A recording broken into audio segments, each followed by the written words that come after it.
Sure. So in September, it was $44,096. So hopefully we can crack 60K by the end of the year.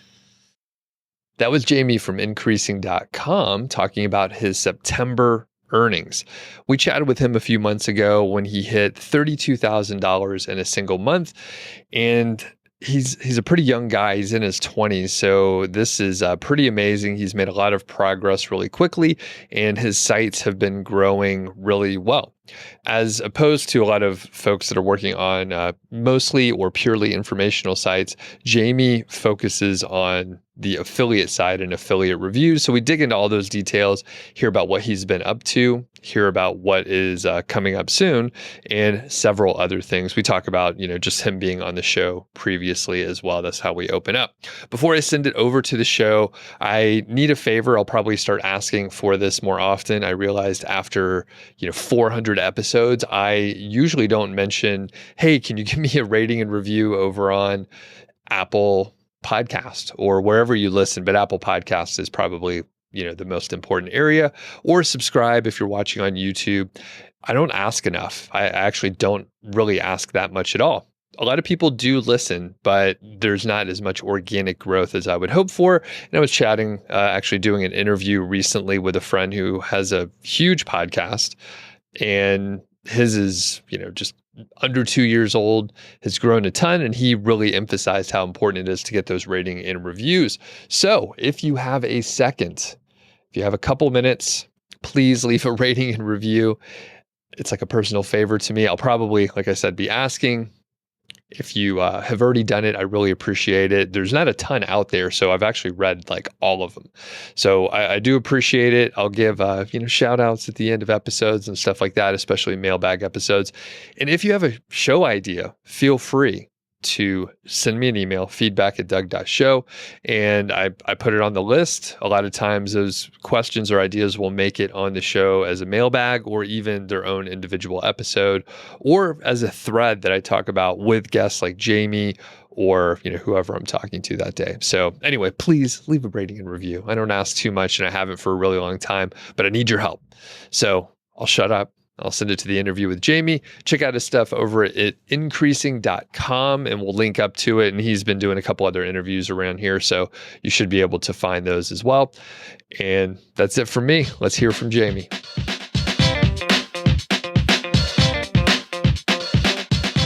Hey, what's going on? Welcome to the Doug Show. My name is Doug Cunnington, and in this episode, I'm talking to my buddy Jamie from increasing.com.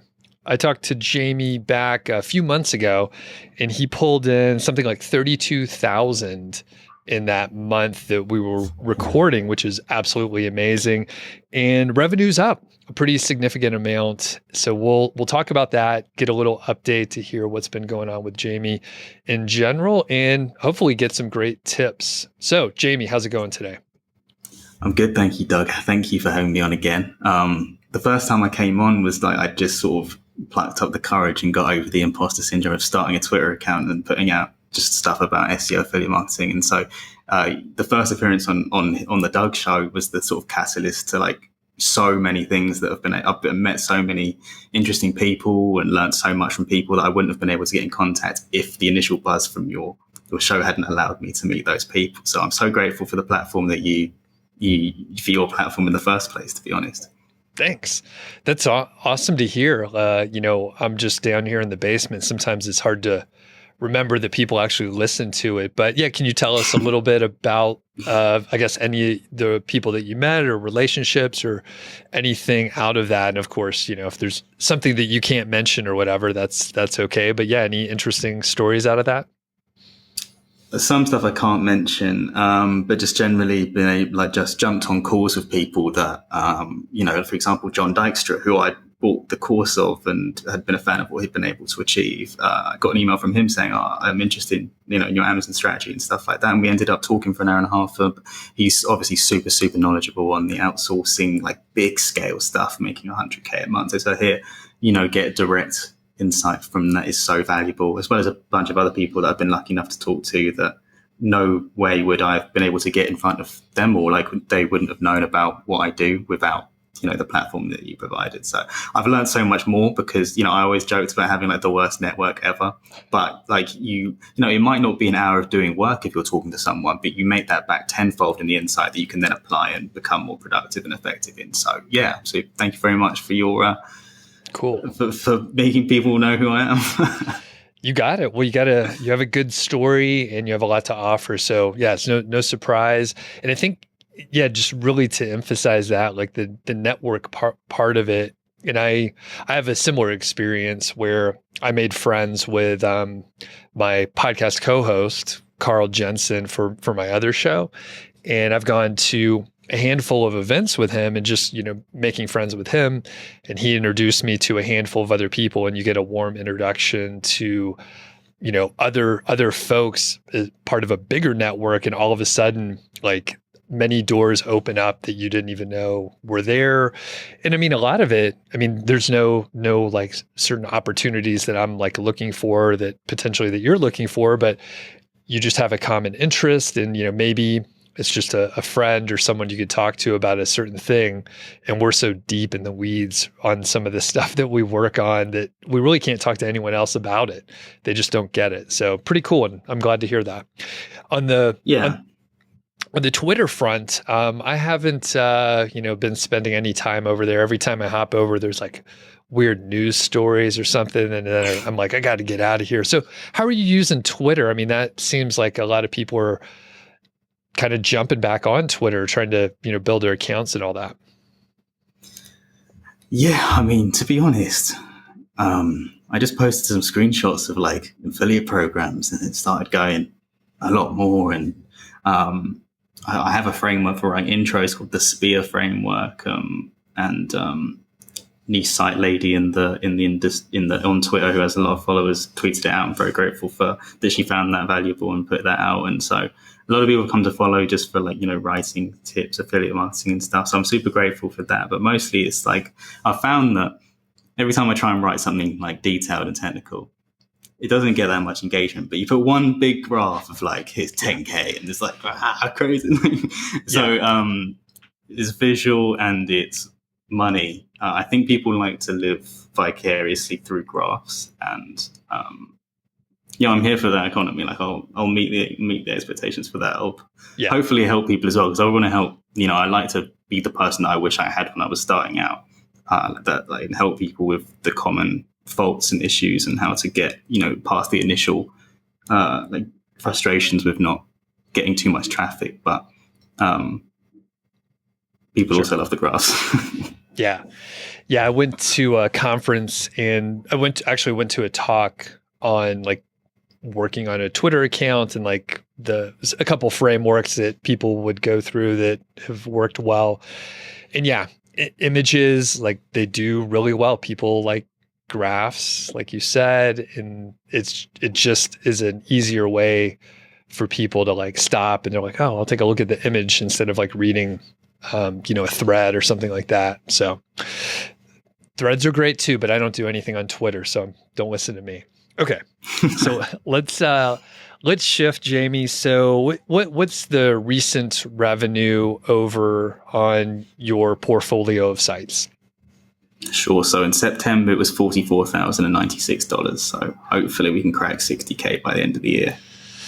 How likely do you think that is? I thought it was unlikely that we hit September's numbers. Yeah. So like everything hit above expectations. So I don't know if we'll hold. If we do 40 in October, it will be like a new leveling out, even though it is Q4. But I think that with how crazy it gets in Black Friday with the RPMs, as well as like just general affiliate conversions, Amazon have put their rates up, even though they only make like 15-20% of our revenue. Right. As well, like just the general Christmas Black Friday rush.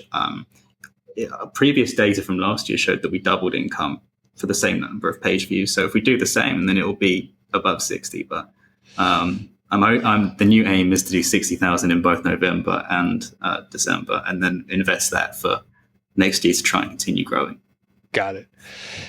And with the numbers that you mentioned, like it's mind-boggling, number one, and then two, like a lot of times, yeah, November and December, like greatly exceed like whatever expectations you have until you've like run through a few years of it. And then you're like, oh, I guess it's hard to tell like if you're on a growth trajectory, like did you get an extra lift from that or what's going on? But yeah, I wouldn't be shocked by whatever you tell me in January. I probably won't be surprised. I'm like, yeah, I could see that happening. So it's pretty cool. Congratulations. For people that didn't listen to the first interview, we'll link up so they could check it out. But can you give us a brief overview on your portfolio, your general approach, and maybe just a little bit about your team too? So kind of broad, I'm just going to give you the floor here to talk about what you're working on. Sure. So at the moment, our top 3 or 4 sites make the lion's share, like 95% of the revenue. But then we operate some very infant, small, new sites that are not really doing much yet, but we hope to grow those in the future. They're sort of like, the profitable ones fund the next generation, in a sense. So it's about 12 in total, a few age domains. Most of them are on fresh domains. We've also started to take advantage of how good and powerful age domains can be.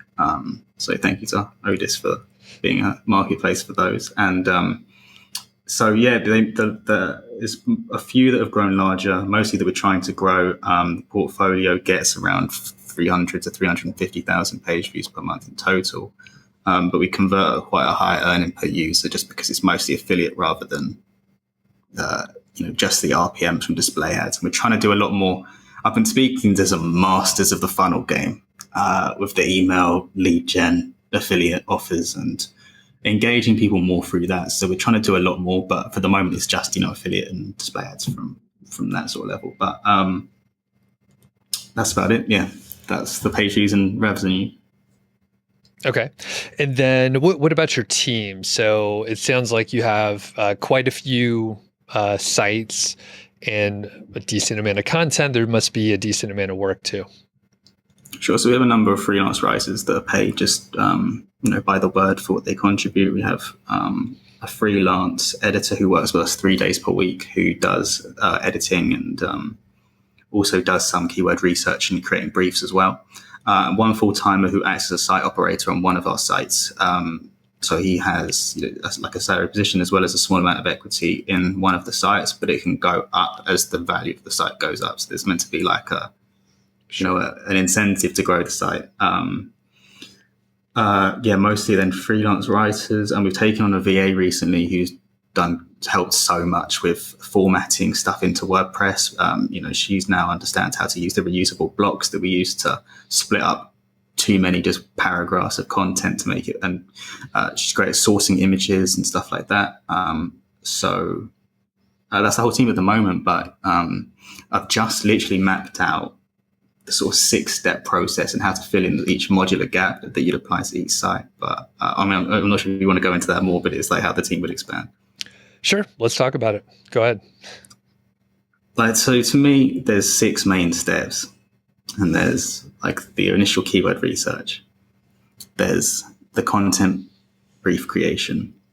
And the third step, which we don't do yet, but and credit to Niche Site Lady for tweeting this out a few days ago. She has a VA that literally their job is to do 8 hours research for one topic, just to collate everything that's out there, all the opinions, all the facts, all the research into one area.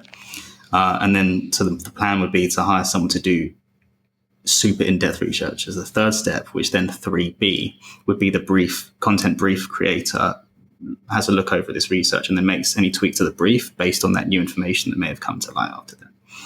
The fourth is then it gets sent to the writer. The writer should do their own supplemental research as well, especially if based on their subject matter knowledge, the brief doesn't fully allow them to just to write it. And 5 is editing. And then 6 is the formatting and publishing. But with how the recent Google updates, especially in September, have made it so sort of like Reddit core and forums have made a bit of a resurgence. We're going to build in a little bit of like the parasite stuff into that. We're trying to locate all of the Reddit threads, forums and stuff like that, and making sure that we're in there as a sort of post-published checklist as well. So the third step is the one that we don't really do, which is the research. So at the moment, it's kind of the onus is on the writer to do most of the research, but obviously some research is in the brief naturally because the brief follows the main headings and topics, which informs the content. So that's how we're trying to augment that. So when I say the original team that we had, is we're trying to build it around that 6-step process. Okay. And with the content brief, like you said, there is some research built into that. Do you know how much time you're putting into that content brief? Because you mentioned 8 hours for the deep research like role or step there. So yeah, what are you currently doing? To be honest, I don't think if we hired someone, it'd be 8 hours. I think we'd do 2 a day for like a 4-hour-ish or 3.5 hour for a 7-hour work day. I think there's like diminishing returns, depending on the topic, right? It might be such a deep topic, but I can't see how the second 4 hours would add huge amounts of value. Okay. But yeah, so we have a step-by-step checklist for the system to create a brief, which takes about 40 minutes. It's like 9 steps, from just Ahrefs searching to finding featured snippets and making sure that those are noted in advance so that they can write them in a specific way.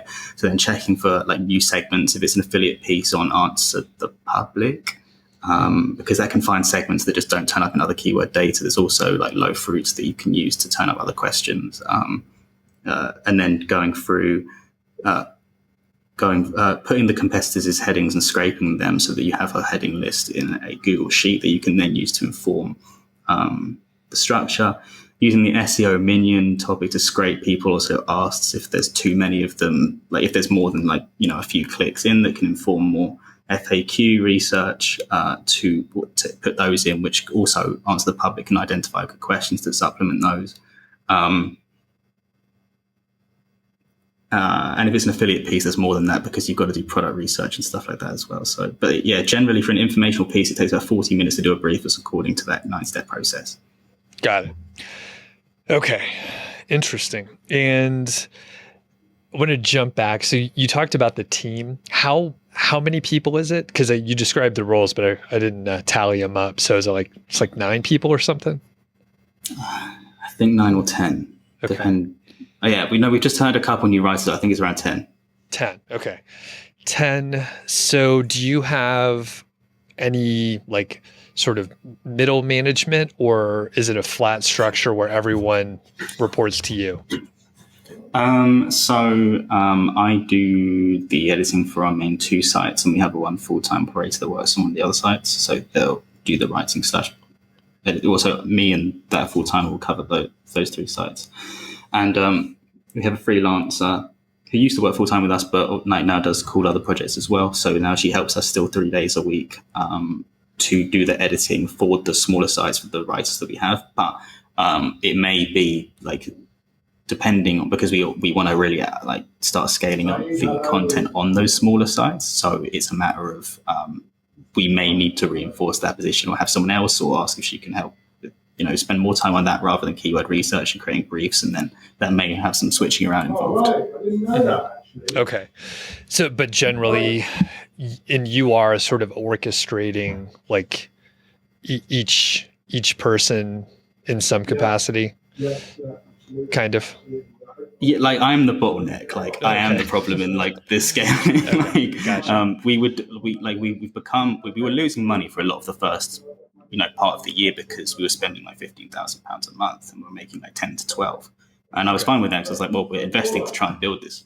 And now we make fairly significant profit, but we don't really have a system that can support spending the money that I'd like to reinvest, because it wouldn't be spent properly, because there's not a system for like quality control, editing, making sure it's good, handling and increasing content. So the next thing now is to build that system better so that we can invest more, because right now it wouldn't work. Gotcha. Well, and that's one good point. So earlier in the year, before we chatted, you were in the red, basically. What gave you the confidence to lay out the money and pay for it before you knew returns were coming in? Well, I don't look at the income. I look at the asset value. And, okay. There's such a crazy return on investment on these things that it's a no-brainer, in my opinion, still. And I'm not I don't live crazy and spend it all, so we can reinvest. I'd rather sort of take the delayed gratification of a big bag of money at the end of it, which I mentioned it in our last time we came on here, is I want to be able to have £2 million in cash to be able to invest in a social project to try and help with the cause I'd like to contribute towards. And you don't get to do that just based on being a one-man company and being a profitable one-man company, because I mean, unless you're far more talented than I am, you're not going to be able. I can't build a company that's worth £2 million on my own. I need support of talented people that help at the moment, and we may need even more to keep going to that next level. So it's never been an issue of like wanting to earn more money for myself. It's simply just thinking, okay, but if we make 10 grand more a month, that's worth $400,000 or whatever, a 48 multiple. So if I'm spending 5-6 grand a month more, it may well be that I get a 10-12 times return on investment, which you can't get in any other capacity throughout the year. I also have faith in my abilities as a content manager to be able to do that and to identify the opportunities. And I was still fairly hands-on. Like, there's a lot of people that own portfolios of sites that really aren't too involved, and I'd like to get to that stage. But I think the fact that I still am a bit of a micromanager has meant that we have driven larger than average results throughout the year. Yep. Well, and like you brought up a good point earlier. You get about 350,000 page views a month. Is that what you said across all the sites? I think it was only like 310,000 last month. We went down a little bit, or 300. But yeah, it's the best, like a couple months ago, or last month was like near 350, I think. Okay. Yeah. And when people hear the revenue, so, $40,000+ in a month. And I mean, I know people that have, pretty much, I would say a tenth of the revenue and like a pretty good chunk of the traffic. And it's kind of mind boggling because there has been a bit of a resurgence, I think, for informational sites, primarily with display ads. And can you talk a little bit about that? I mean, you said you were trying to get a bit more on the display ad side. Like, why do you gravitate, or why did you gravitate towards the affiliate review type websites and revenue model? I think it's relatively underserved, to be honest. I think everyone's trying to create info content and they're forgetting that the big money's in affiliate stuff. I think they've been scared by updates, but you just need to have faith that you are able to create and you are willing to invest the time, because it is more complex and there's more factors to consider rather than just writing a featured snippet or writing an article that says how to do this. But there's far fewer good affiliate content writers out there than informational, because it's more complex to outsource, and because the standards are higher, and because the inflation of standards are increasingly high and the decay is quicker, which means that it requires more hands-on focused effort. So it's more like difficult, and I get why people would want just the easy management version, which is the majority informational stuff. But as a result, I think when people are talking about shifting away from affiliates to ads, I think the actual real play is the opposite. And I think ads is far more saturated than affiliate right now. I think it's swung back. I think so, I still too. do want to do more ads though. Like, I'm trying to do more still. And I think you're right. I think it has, like, the info side has gotten a little bit more saturated because I guess it depends on the ecosystem and who's in your community. But yeah, I mean, a lot of people are just like, I'm very scared of Google updates. So let's talk about that. I mean, have you had any issues with the Google updates? Or I think there were like 3 in September. I mean, there's been a ton this year, right? Yeah, we helpful content did nothing. When the September core update was announced, we were up across all of our sites by about 15%, which I was super happy with. And then a week into it, they announced the product review update, and we were instantly back down to where we were. So it was like, that was a fun week. And then back to reality. So we're about even, maybe even like a slight bit down. But it's on my list this week, my to-do list, to do a full technical audit of our top 2 sites and figure out exactly what's changed. Because it doesn't really look like we've lost that many rankings, to be honest. It just looks like they're now populated with more video and forums and whatever that's coming up and more other stuff. So if it's just a matter of, it's more annoying, right? Because we're fighting a game that's like inflationary in nature, and the same rankings or whatever won't get you the same page views, and it's going to get more and more difficult. But it's very much accelerated ideas that we've got to become multi-channel, get into the video game, get into the social media game, and become more of a brand. Because I think up until recently, I was playing in 2 dimensions, and I think the first step at the moment is lead gen emails, and the funnel is through that. I've had some amazing calls with people that are just geniuses at the email stuff. Another aspect is definitely video, of how many queries are now being changed to serve YouTube videos, instead of content, which is causing that loss in traffic. And then other social media, also like the parasite stuff of getting onto the forums that are ranking. Because if you're gonna go on a page and 4 out of the 10 things lead to me, then I'm going to do that. So we're going to start building that into strategies more as well. But the updates around even, but they very much altered our plans for the next 6 months. Gotcha. And how scared are you when you hear about an update coming through? I'm terrified, absolutely terrified. Even though the team that the Joe who works always say, "Oh, we've got nothing to worry about. We really do test this stuff." It's like, yeah, but you can get caught in the crosshairs sometimes. I was neck and neck with our biggest site. We were neck and neck about a year and a half ago on Ahrefs. All three of us had about 40k organics.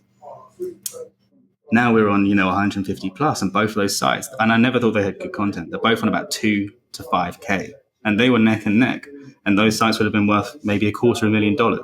So it can go. And in fact, one of those sites is owned by someone who's very well known in the industry that I'm not going to name. They don't know that we compete with them, but they can get smited down like that. And so I always had faith, because I was like, why are they outranking us? Our content's fundamentally better. The product is better. But Google never seemed to notice until it notices. And so my advice is, because I'm terrified still, it's still fixated on trying to do this better and better. And even, us, who I think we really do test the products and do more, emphasize quality more, invest more than a lot of competitors, are still getting hit by these product review updates, or at least down back to what we were before the updates having risen in the core.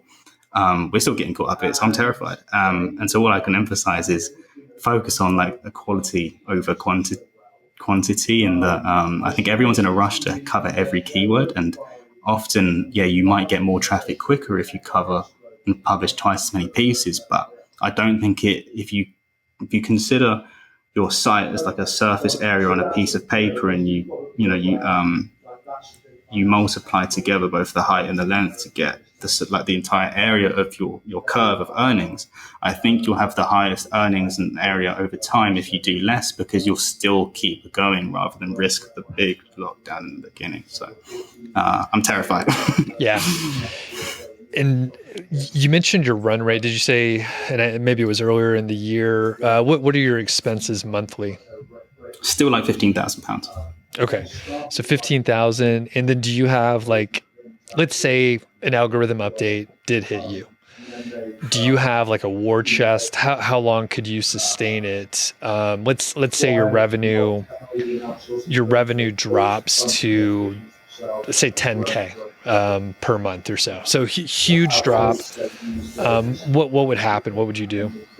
Yeah, we've got £45,000 in the bank now, just from the few recent months, but we've just agreed to spend significantly into the 5 figures on getting a proper custom WordPress theme that will be able to be used on all of our sites built. That's just an amazing design, and it costs money to apply that to an existing site, because you have to adjust some of the reusable blocks and stuff like that as well. So it will cost half of that probably in the end. But so we can go for 4 months or whatever after, if we go to $5,000 loss per month. But we have a lot of variable costs, right, rather than fixed ones. So obviously we need Ahrefs, and but we have freelance writers that if we had to shed, we would. It'd be gutting because they're so talented. And I want to be able to make sure that they've got that.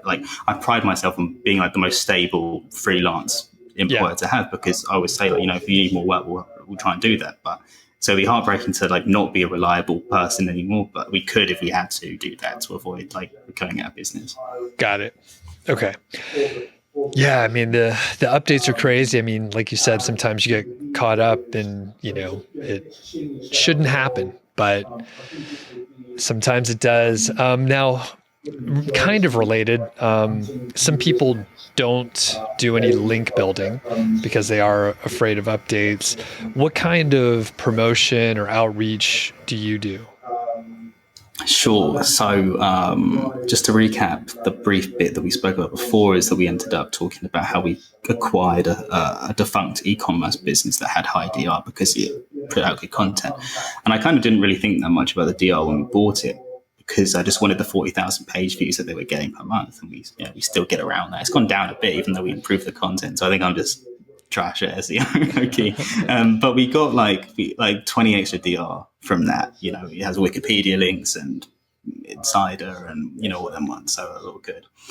So that was a sort of way of building DR very quickly.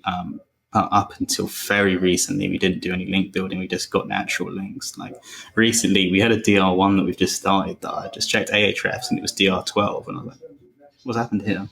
Turns out we had a link on a page that gets 26,000 traffic per month from a DR88 or something, like on one of their I think it was the biggest page on their site, this random DR1 that we have. I was like, okay, we'll take that. Like, that's decent results. But this month, just this month, we've started like actually going out and being more aggressive and trying to do the stuff, because I want to be able to hire someone to take that over. But I need to understand the process to be able to like SOP it to then outsource it. So I'm trying to just get the first stuff out. So we're reaching out to try and do guest posts at the moment, as well as like we've mentioned businesses and stuff in past posts. So I'm kind of researching how we can outreach like all of those people that feature to see if we can sort of sneak a media partner link or something in there. Right. Okay. Gotcha. So it's an area that you guys could grow in quite a bit. And from like you said, you want to kind of understand the process before you want to build a team and all that stuff. So from that standpoint, do you know like what you want to do? I mean, obviously you've been in the industry just a little bit here, so you kind of know that some different approaches that you may want to go after. Like, what's on your agenda with regards to link building? Yeah. I think I just want to keep it as safe as possible. Like, I can't risk. Like, I don't save any money out of this. I'm not, really making my bank account rich off this. If it goes, this was 3 years gone.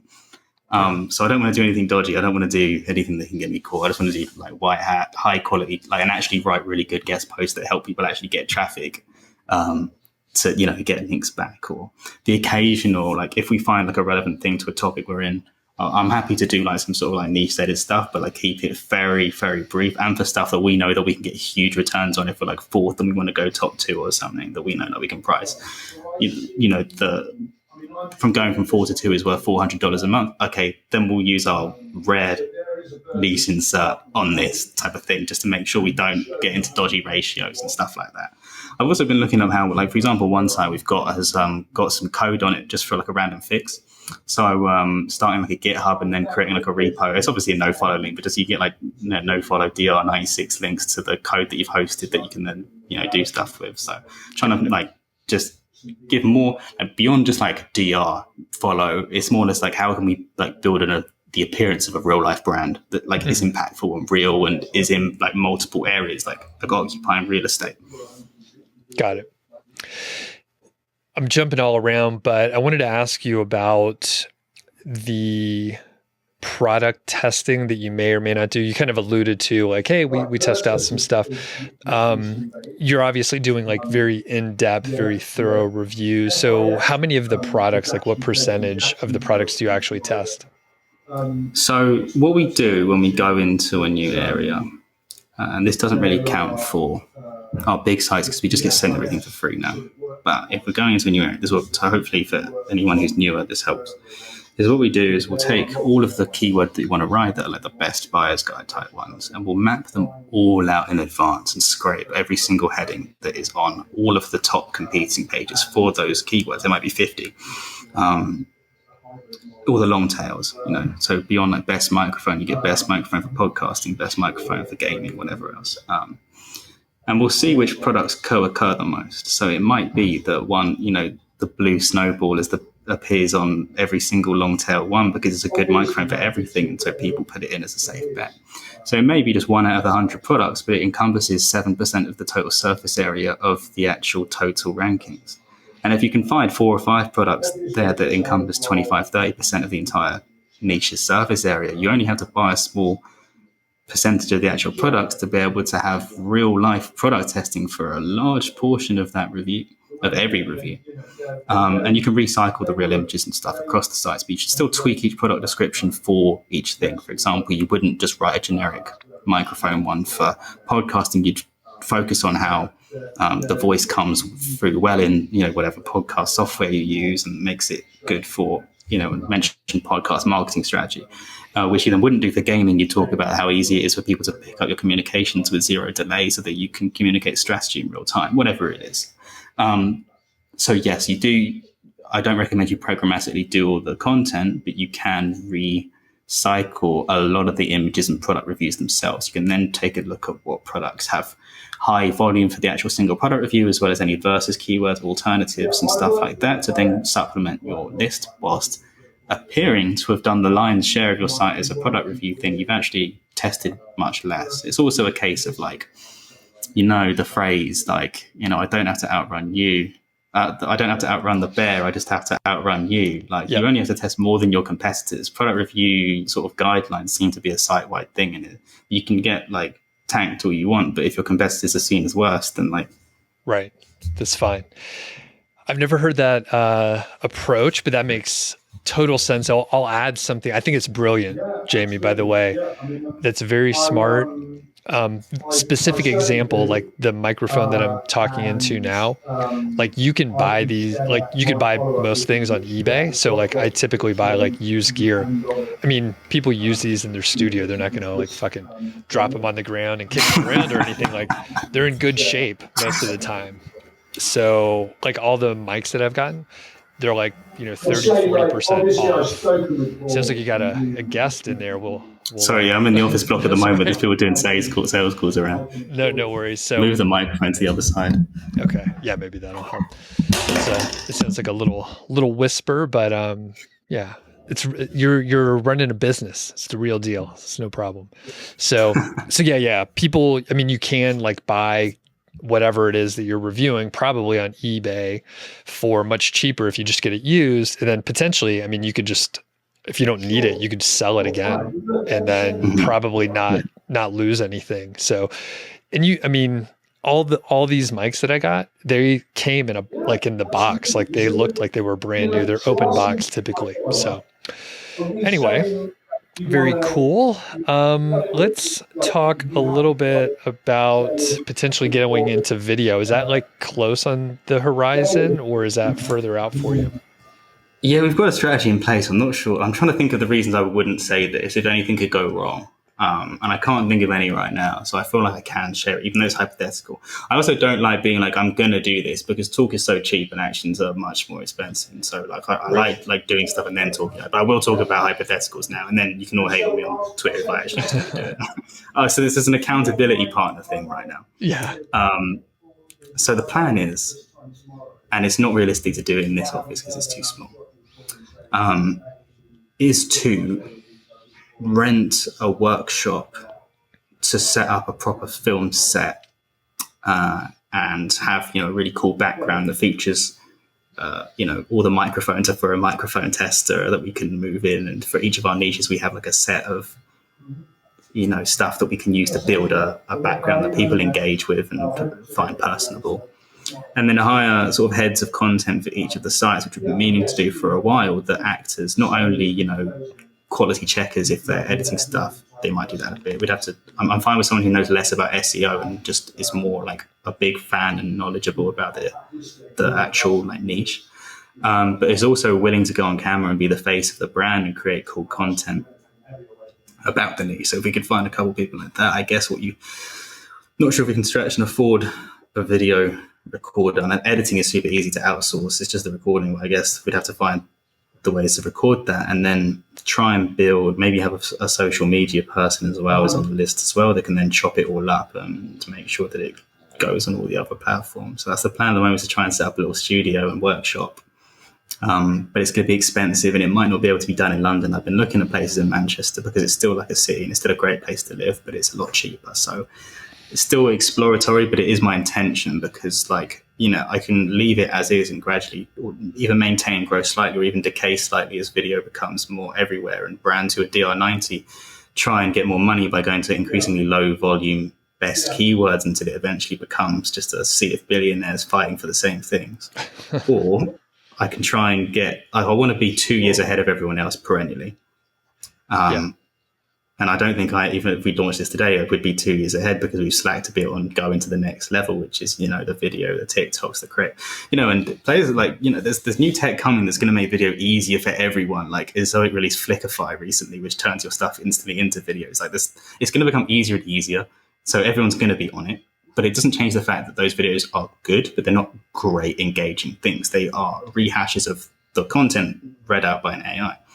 But we want to make something that really engages people, and you need real life people who are actually experts and who are like your target audience mirrored back at you. So we want to, like, if we want to build like 8-figure brands, I mean, this is the way we've got to go. We can't get on it. Like, if we want to be ambitious, I can't just sit in the office and slack people and be like, "Hi, how's the work going?" or whatever. It's got to be real life big moves, and it's more anxiety provoking. It's more risky. It's nice to sit back and I could pay myself a nice salary, but I think it is it's the worth going for, I think. Very cool. I was going to say, setting up a studio can be super expensive, but I think, just looking at like what I have around here, it's enough to get by. I have like more than I need, but I mean, I think you could do it for like $2,000, something like that. Like, really? Yeah. I mean, you'd have to get, your specific room set up properly, but like, yeah, just camera, keep it minimal. I mean, you could, a lot of stuff's modular, so you could add to it as you get momentum or find a need for like another different lens or whatever. But like, yeah, a lot of it can be like economic if you keep it fairly bare bones. Like the light kits, like they're pretty cheap. What I have, you can get nicer ones and they're still not that expensive. So, but producing the videos, well, that's pretty tough, but you'll already have all the research behind it, which will be really helpful. But it is tough if someone can create videos, like they're probably very expensive or they're doing it for themselves. So yeah, then it could be tough. I haven't fully figured it out. It's going to be expensive because it's more like staff, but I think that it's the play. Like, you can either be like 90% profit margin to make $5,000, or you can be 30% and try and make 100. Yeah. It'll be interesting to keep an eye on that. So, okay. And let's see, what else should we move over to? You mentioned age domains a little bit. Can you, any progress on any of those sites, or what's new with that? So, we're literally, as we speak, some of the info stuff is getting turned into like briefable stuff to then outsource. So that'll be the stuff that goes up first. Like, in the past, I've been like a big proponent of just doing like the most competition stuff first, because like with how like difficult it is and how old URLs typically need to be able to get on the first page for the really competitive affiliate stuff, like I may as well start serving my time in prison now. But I've changed the sort of like with this stuff, like this is not going to be an 8-figure brand in my opinion. This is more of like all right, this isn't like something I know well. I'm just going to run it up and see if we can make a quick mid 6 figures based on like stuff that we've done before in a shoulder niche to this one. So this particular one, I just want to run it up quickly. It's an age domain, so we know that we can get traction. We've got all of the benefit of all the links. It's the same. The one I'm talking about now is the same one that we discussed in brief last time. So I've been a bit lazy on it, to be honest. I failed to sort of appreciate how powerful this particular domain was, and now I know that it, like, if I started just on the few months ago that we spoke, I know it'd be cracking $1,000 a month now already. But it's my fault for focusing on other stuff, which might have been like, short-term profitable. Maybe we wouldn't have done 44 last night if I focused on this one, but I just know that this is going to be an easily profitable project and it's going to start indexing and ranking straight away. Cool. Yeah, that's another one excited to hear about. It's fun to see these, age domains really pop up, like when people are confident enough to throw a big amount of content, a big chunk of money at it. It's pretty cool to see them just shoot right up so much faster.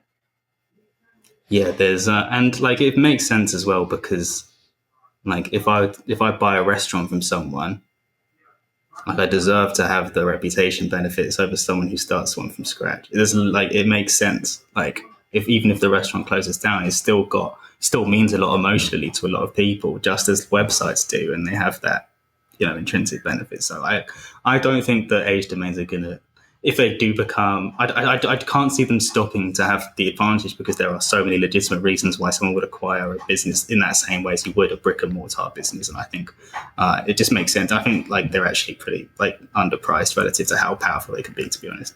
Yep. And yeah, shout out again to Odys. We'll link up to them. And let's see, any other broad sort of topic areas before I hit just some random higher level questions? Anything I forgot to ask you or that you want to talk about? Mostly it's just, honestly, it's less fun, like, affiliate marketing, 10 grand, this and whatever that. It's mostly like at this point, just SOPs and trying to get structure sorted, which I've never had a proper job before. So I'm so out of the loop. Like if I'd worked as a consultant for a couple of years at KPMG or something and learned how these things are done, I feel like I'd be so much better at this. But like being like 3 years out of university and trying to like do real business stuff that I have no idea how it works, I'm very much learning from the outside in. So it's a lot slower progress, and I'm definitely more disorganized than I'd like to be, and definitely prone to micromanagement as a result of not knowing how to like stay out of it, basically. So Yeah. nothing too crazy and exciting. It's mostly just trying to build documents that scale, to be honest, and learning from that, which isn't necessarily that website related, but more sort of just, I think of these like businesses because they are, but it just turns into more like business stuff. Yep. Jimmy, you're doing a great job. So I'm sure it feels stressful, but like you're, it seems like you're doing okay. So it's a problem to overcome. I love the complexity. I'm not upset that I don't understand it. It's it's a fun challenge, but obviously I'd love to have just known it all from the beginning. Yeah. Well, and I was going to say, how old are you? 25? Is that right? 26? 25. Yeah. 25. So now I have to like do the math. I'm like 18 years older than you. I'm 43.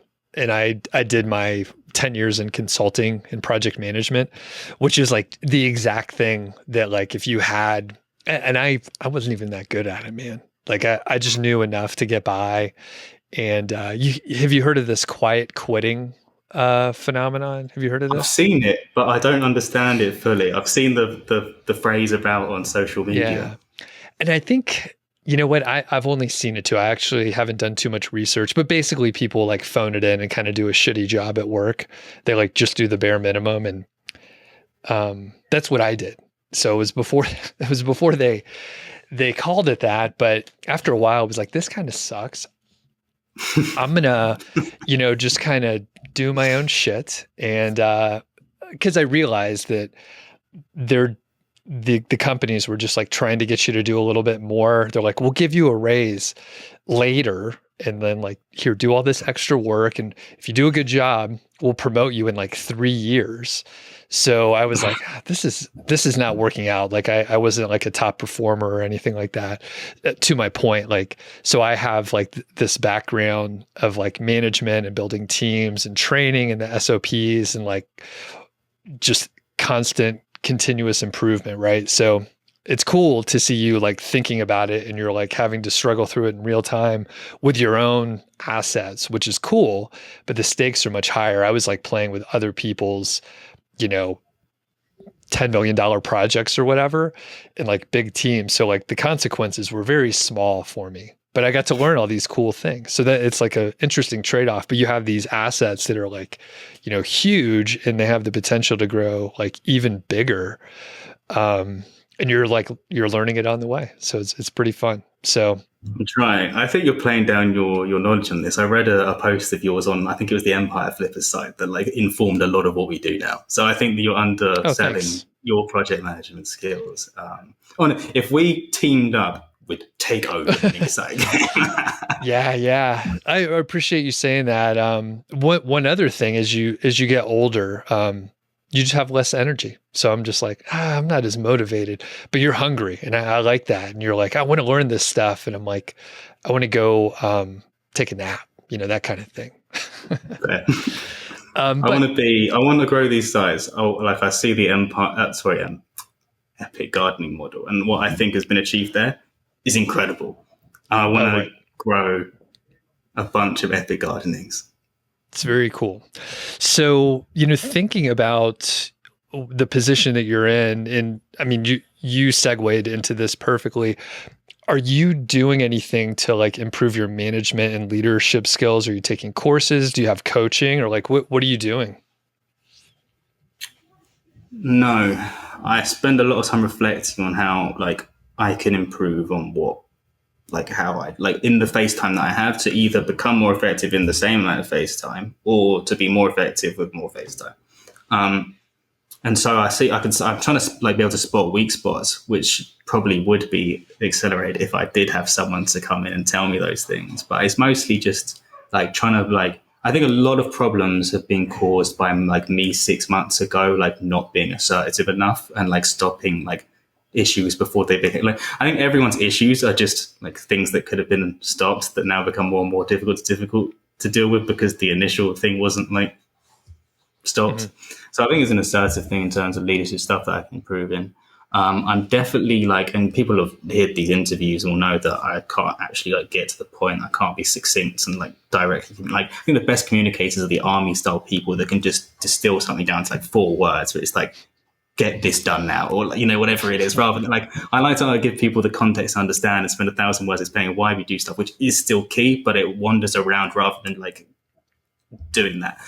So communication and brevity is another thing. I'm also just a bit like I flutter between different projects. I'll do like an hour on 8 things instead of being, I can't focus enough on certain things. I've never been able to do it. I've never like I read like 12 books at once and I can't just stick through one thing. So another thing is just trying to get more organized into stuff, which is the biggest thing, because like while we're trying to get these documents and SOPs to be better, like it's just being built too slow because I need to just stop thinking about like 10 other things and just do a couple of things really well, which I'm learning more and more. Like every single super successful person that I'm around, I don't speak to like that I like read their blog posts or I see their interviews. They are so good at filtering out what isn't immensely valuable. And I'm always thinking, like, I guess it's the display ads thing versus like, you know, I'd like to have display ads or whatever on the site because it's easy and it gets you a little bit extra. Whereas the real crushers like the Miles Becklers and Matt Giovanisis are the ones who are foregoing that and then creating a powerful funnel that does like 10 times more.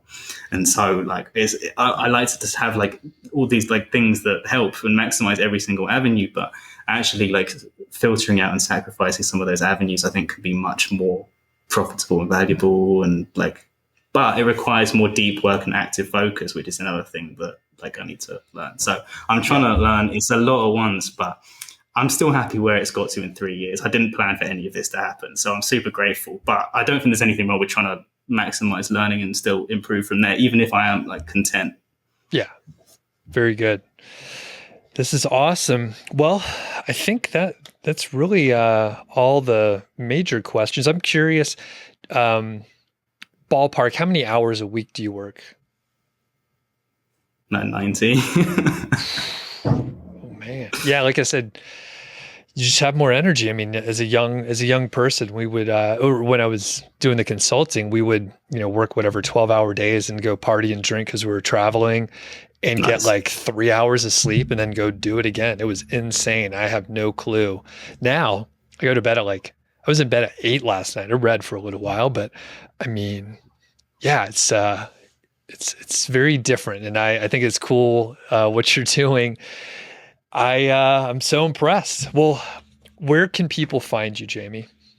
Sure. I just want to preface this. I don't recommend or want to give the vibe off that not following the decision matrix of prioritization and deprioritization of elements regarding career, health, wealth, family, whatever, is the best option. Nor do I want to give people the impression that this isn't like a toxic road to embark down. It's simply the path that I have currently prioritized. And I don't think there's nothing wrong. And in fact, I think it's better and healthier that most people, when they start side projects and stuff, that they like to, you know, get job replacement income by having more leisure, more fun and more fulfillment. I'm simply just not wired that way and I want to keep it going. But there's absolutely nothing wrong with just working a 9 to 5, enjoying yourself and prioritizing your leisure and your family and your friends. So I don't want to misrepresent what I'm trying to do because I don't think it's better. I don't want there to be any condescension. I think if I didn't have this element in my brain, I wouldn't do it, but I do. But I don't think it's the right play. It's simply the one that I'm doing. So I just want to make sure that people understand that it is like you don't have to do and push yourself or like make any sacrifices that you don't want to do in your life. And you only get to do your life once, so do things you want to do. But that's just what I want to make clear. For finding me, I'm on Twitter, Jamie_IF, JAMIE. And increasing.com is where we blog about stuff, income reports. We recently published a really long, like 2,500 word article on how to write intros with the SPEAR framework, and exactly how you can sell and get expertise and solve people's pain points, how to write intros with the same sort of thing, as well as a few other ones that are coming on elements that I want to talk about more in the future, like dynamic spec relativity and how different specs weigh more in people's minds and how to therefore convert better, and a few other things. We also have an email list if you want to subscribe to that. Sometimes when I'm trying to work out if people actually care enough to write on it, or put a little thing in an email and find out, if that actually engages people. So if you find anything that I say interesting and you want to come on the journey, then that would be, I'd be super grateful for that. Awesome. Jamie, thanks again for joining us. We'll link up so people can get to that stuff easily. And yeah, looking forward to catching up with you probably a couple months and see what's going on. Perfect. Yeah, I really appreciate us talking, and again for the help. Even before we spoke on all your podcasts and the content that I consumed of yours in the past. And yeah, it's great to speak to you and talk to you and learn from your expertise as well. And I hope the listeners found this educational and useful. Thanks, man. Thanks again to Jamie. Always good to catch up. And he has a ton of energy. He's doing so much work, and it's really impressive. I think back at what I was like when I was 25, 26, and I was a fucking moron. So he's doing a great job out there. And I think, I had that corporate job, so I was just belly aching and slowly starting my quiet quitting process. And I think I did the quiet quitting thing for like, not every project, but a lot of them. I was just a bad employee or something like that. I'm not quite sure. But anyway, thanks to Jamie. He's awesome. Check out his blog over at increasing.com. If you have a minute and you do enjoy the show, and well, you probably do if you're still listening all the way here at the tail end of the interview. If you like the show, please leave a rating and review somewhere. Tell your friends about it. Spread the word about the show. I really do appreciate it. And yeah, you can sign up for the email list too. I send out 2 to 3 emails per week, typically. Sometimes 1, usually not more than 3 though, almost never more than 3. I'll let you know about shows that are coming up. I have been writing a little bit more, and recently I actually got some pretty good feedback. I may do a show on the topic of consistency, and I got several emails back, and it was just something that, I heard someone on a podcast talking about working on something for like the long term, making something sustainable versus like working really hard for a short period of time. And I'll put more context around it because I think I will record an episode about consistency and sustainability of, a habit or a system or whatever it is you're trying to achieve. And yeah, tons of responses. So I appreciate it. And the point is you can sign up for the email list. It's over at nichesiteproject.com if you're not already on it. And like I said, typically it's just a few emails. I point out new content, new interviews that I'm doing, things that I'm thinking about. I ask questions sometimes for, show ideas or just things that I want some inputs on. Like before too long, I may ask for people to send in screenshots and just some information if they've been hit by an algorithm update, especially if they've recovered later. So I have a little seed of an idea around that too. So anyway, I'm just rambling on at this point. So I'll go ahead and wrap it up. Have a good day out there, and we'll catch you on the next episode.